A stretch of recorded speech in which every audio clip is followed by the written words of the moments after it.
Wally Bayola, humingi ng sorry dahil sa binitiwang salita sa sugod bahay. Ako po ay may nabitawang salita na hindi ko po dapat sinasabi. Nagkamali po ako doon at ako po ay...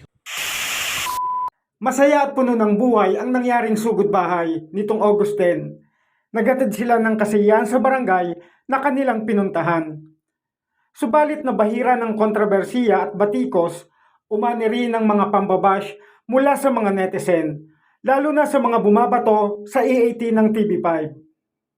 Dahil ito sa hindi intensyon na pagbibitiw ni Wally Bayola ng hindi magandang salita, habang ginagawa ang segment na sugod bahay kasama si Jose Manalo para sa kanilang mayor serye. May karugtong pa.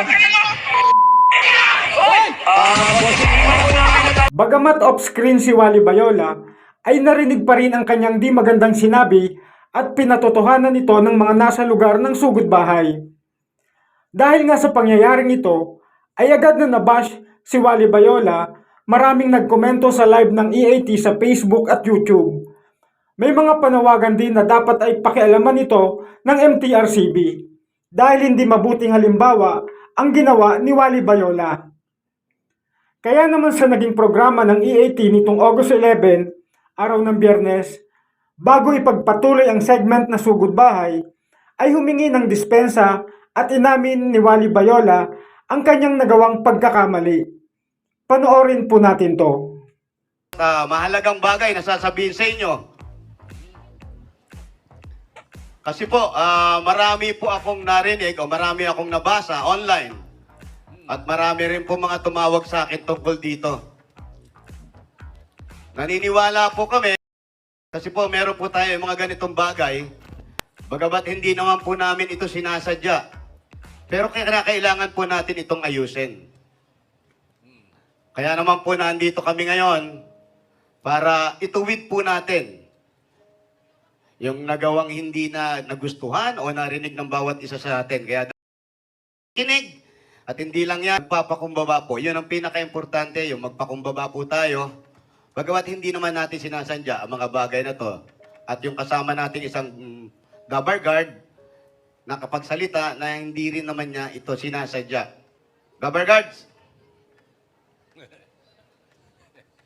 Kailangan po natin kasi ayusin yung mga ganitong bagay. Hindi po natin kailangan palagpasin at hindi po natin dapat konsintihin kung sinasadya o hindi man sinasadya, kaya hindi, kailangan po nating ayusin to.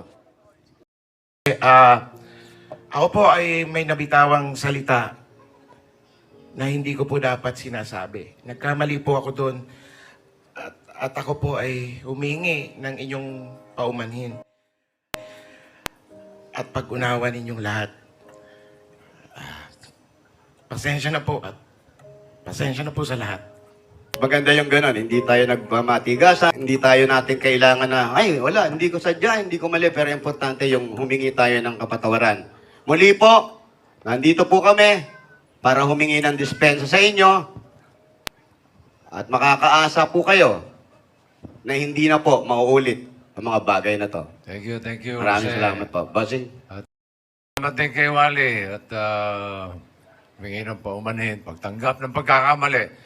Ang mahalaga, kapag alam nating nagkamali, dapat itinatama natin agad. Gano'n lang. Okay.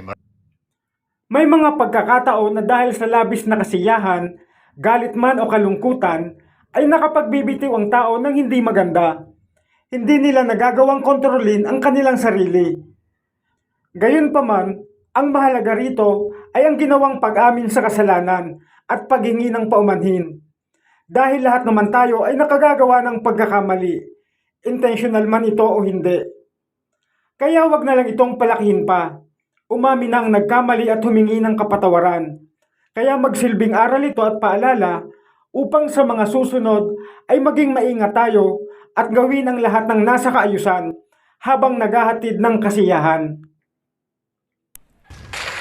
Latest na news, latest na issue, latest na trend, basta latest, alamin natin dito sa Knows Mo Ba Tol?